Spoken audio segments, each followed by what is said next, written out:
উনি সফরে বেরিয়েছেন হাদিস কালেকশনের জন্য। প্রচন্ড শীতের রাত, উনি মাগরিবের নামাজ, এশারের নামাজ পড়ে একটা মসজিদে শুয়ে পড়লেন, আর শুয়ে শুয়ে হাদিস পড়তেছেন। কি পড়তেছেন? কথা বলেন।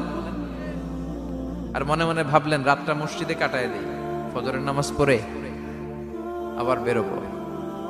কিন্তু দারোয়ান এসে বলে মসজিদে থাকতে পারবেন না, ওঠেন। দারোয়ান আছে না, কথা কন।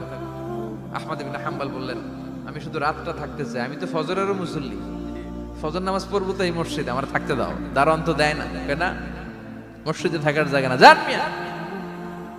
উনি যে আহমদ ইবনে হাম্বল এটা চিনে নাই, থাকতে দেয় না। কি করবে এখন? উনি কাঁথা গুছিয়ে হাদিসের কিতাব নিয়ে কাঁধের মধ্যে ব্যাগ নিয়ে মসজিদ থেকে বেরোয় গেলেন। কি আর করবেন, প্রচন্ড শীত, আর কাঁপতেছেন, বুড়ো মানুষ। পথিমধ্যে দেখলেন বাজার, বাজার একজন খাব্বাজ, শাবুন খাব্বাজ, যুবক রুটি বিক্রেতা। সে রুটি বিক্রি করে, চুলার মধ্যে রুটি সেকে। সে যে সালাম দিল আসসালামু আলাইকুম, যুবক বলে ওয়ালাইকুম আসসালাম। আহমদ ইবনে হাম্বল বলে যুবক আমার যাওয়ার জায়গা নেই, সফরে বেরিয়েছি, খুব শীতে কষ্ট পাচ্ছি, রাতে যদি তোমার এই চুলা থেকে একটু আগুন পোহাই কোনো সমস্যা? যুবক বলে না না সমস্যা না, আহলান ওয়া সাহলান, খোশ আমদেদ, আসেন আসেন, আপনি আগুন পোহাইলে আমার সমস্যা কি? সুবহানাল্লাহ পড়েন। আল্লাহ শুকরিয়া করে উনি বসলেন আর আগুন পোহাচ্ছেন। আর খেয়াল করলেন যুবক রুটি বানায় আর পরে আস্তাগফিরুল্লাহ, রুটির দলা বানায় পরে আস্তাগফিরুল্লাহ, খামির বানায় আর পরে আস্তাগফিরুল্লাহ, রুটি নিয়ে উনুনের ভিতরে চুলার ভিতরে সেকা দেয় আর পরে আস্তাগফিরুল্লাহ। দোকানদারের কাছে কেউ আসলেই সে রুটি দেয় আর পরে আস্তাগফিরুল্লাহ। ক্রেতার কাছ থেকে টাকা নিয়ে ক্যাশ বক্সে রাখে আর কি পড়ে?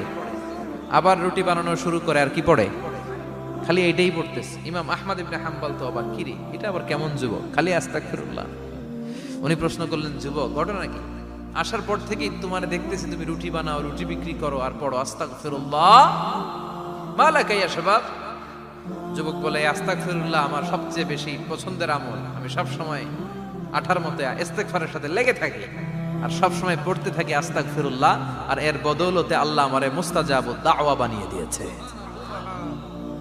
আহমদ ইবনে হাম্বল তো অবাক, আনতা মুস্তাজাবুদ দাওয়া, তুমি মুস্তাজাবুদ দাওয়া, রুটিওয়ালা।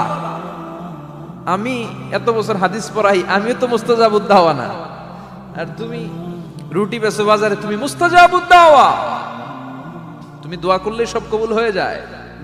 যুবক বলে না আনা মুস্তাজাবুদ দাওয়া, আমি আমার জীবনে যত দোয়া করেছি কবুল করে নিয়েছে কে? সব দোয়া কবুল করে নিয়েছে আল্লাহ, একটা দোয়া ছাড়া। কয়টা? আহমদ ইবনে হাম্বল কৌতূহল, কিউরিসিটি আরো বেড়ে গেল। কি?